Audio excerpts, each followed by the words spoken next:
देश के अंदर जिस तरीके से जो तुष्टीकरण की राजनीति को आगे बढ़ाते हुए जो जातीय जनगणना जिसका कार्य बिहार सरकार ने शुरू किया, मैं उस विषय के ऊपर आपसे कुछ बातें करना चाहता हूँ।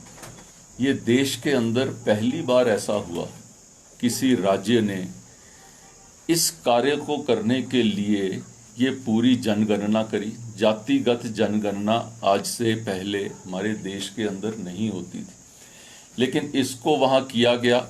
उसका क्या कारण है, उसके क्या तथ्य हैं, उसकी आउटकम क्या है और उससे वो क्या पाना चाहते हैं, ये 4 विषयों के ऊपर तो ये मुझे लगता है कि रो करने वाली बात है।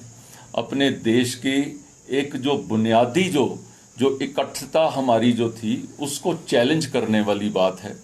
जिस तरीके से अंग्रेज़ों ने एक जो है आपस में डिवाइड एंड रूल का जो काम करते थे, तो ये एक जो नीतीश जी की सरकार ने ये कार्य करने का प्रयास किया है।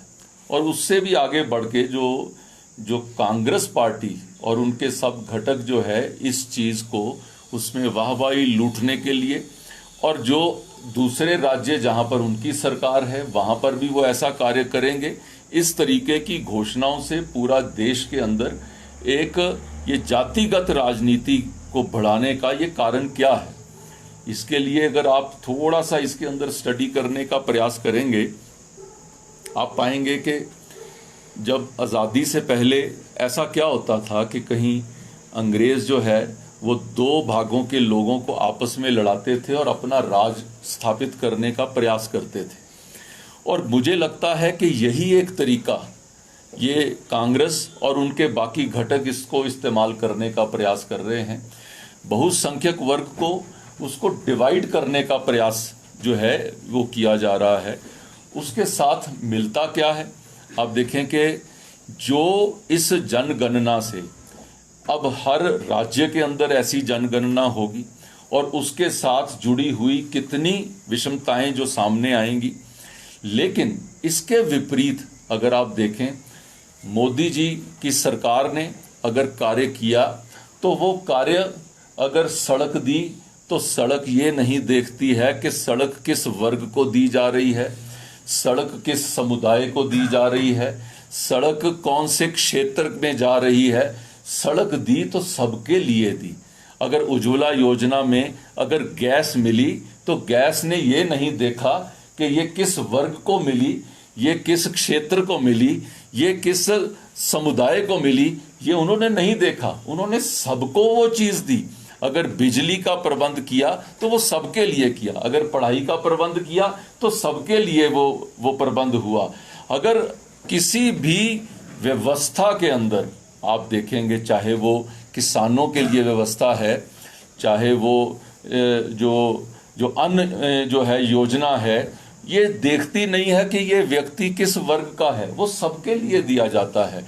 लेकिन अब इन्होंने जिस तरीके से ऐसी योजना बनाकर ये किया है, मुझे लगता है कि ये बड़ा संदेहास्पद में आता है और कांग्रेस पार्टी उसको सपोर्ट कर रही है, जो मुझे लगता है कि एक हमारे देश का जो एक बेसिक फैब्रिक है ये उसको क्वेश्चन करने का प्रयास किया जा रहा है। जो हिमाचल से जुड़ा हुआ कि यहाँ पर जिस तरीके से पिछले 10 महीने के अंदर जो कांग्रेस की सरकार जो लॉ एंड ऑर्डर की सिचुएशन, चाहे वो चंबा वाला विषय लें, चाहे हम हमीरपुर का विषय लें, और चाहे ओवरऑल सारे यहाँ पे राज्य का विषय लें, आज हम चारों तरफ ऐसा महसूस कर रहे हैं कि आम जन भी जो इस सुक्खू जी के राजपाट के अंदर अपने आप को महफूज नहीं समझ रहा, जो सुरक्षित नहीं समझ रहा है। आज लॉ एंड ऑर्डर की स्थिति जो है इस पूरे राज्य के अंदर जो ऐसे लेवल पे चली गई है कि अगर उसको देखा जाए तो ये एक बहुत ही निम्न स्थिति पर है। हिमाचल के व्यक्ति, कई लोग इसको क्वेश्चन करते हैं, कई लोग ऐसा, कोई बच्चा घर से बाहर जाता है तो उसको फ़ोन करके पूछते हैं, उसके हालात जानने का प्रयास करते हैं, इस समय कहाँ पर है।